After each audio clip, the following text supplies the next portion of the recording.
Katika maisha nataka nije kuwa account manager. Kwa sababu nasomea masomo ya biashara. Niambie wewe unaitwa nani, na pia uniambie umejifunza nini kwenye haya mashindano ya Swahili Family Kinyenga Cup. Nielezee kwa kina kabisa, karibu. Kwa majina naitwa Anuni Emmanuel Kanyatuka, ni kijana wa Itongo. Katika hii shindano la Swahili Family Kinyenga Cup, shindano ambalo linafundisha mambo mengi. Kwa mfano nafundisha kwamba kuna nidhamu ambayo tunatakiwa tujifunze si vijana, ili tusiende kujiingiza kwenye makundi mabaya. Pia inakupa mwamko kwamba kujua kuna mshindi na mshindwa ambaye anaweza katokea hapo.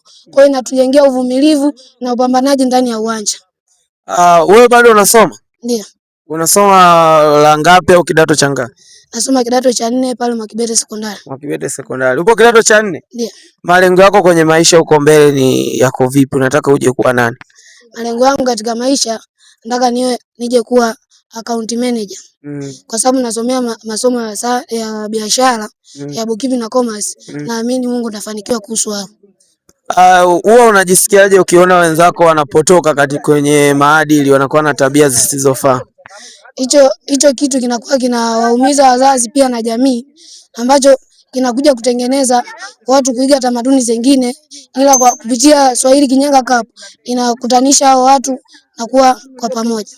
Tukutane wote kwa pamoja. Bana, hii ni Swahili Family Kinyenga Cup. Kijana ameweza kueleza kwa kina namna ambavyo amejifunza. Tukutane kwa kijana wa pili.